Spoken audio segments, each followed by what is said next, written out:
অবৈধভাবে বাংলাদেশে অনুপ্রবেশের অভিযোগে ভারতীয় সীমান্তরক্ষী বাহিনীর এক জওয়ানকে আটক করে কলা গাছের সঙ্গে বেঁধে রেখেছিল স্থানীয় জনতা।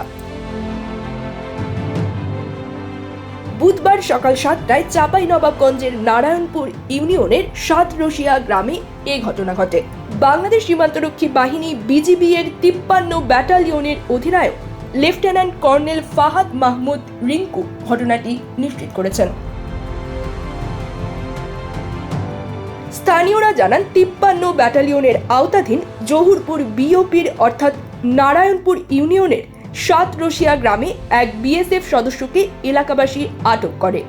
সাতরসিয়া গ্রামটি ভারতের সীমান্তের কাছাকাছি হওয়ায় এলাকাবাসীর গরু ছাগল ভারতীয় সীমান্ত এলাকার দিকে চলে যায়। প্রায় সময় বিএসএফ এসব গরু ছাগলকে তাড়িয়ে দেয়, কিন্তু আজকে সকাল 7:30টার দিকে ছাগল তাড়াতে গিয়ে বাংলাদেশে প্রবেশ করার পর এক বিএসএফ সদস্য জনতার হাতে আটক হয়। এই বিষয়ে নারায়ণপুর ইউনিয়ন পরিষদের চেয়ারম্যান মোহাম্মদ নাজির হোসেন জানান, বিএসএফ সদস্যটি ছাগল তাড়াতে বাংলাদেশে ঢুকে পড়েন।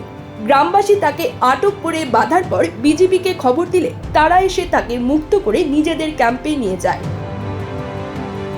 স্থানীয়দের দাবি, বিএসএফ এর বারবার উস্কানি ও গবাদি পশু তাড়ানোর ঘটনায় ক্ষুব্ধ গ্রামবাসীরা এবার এমন প্রতিক্রিয়া দেখিয়েছে।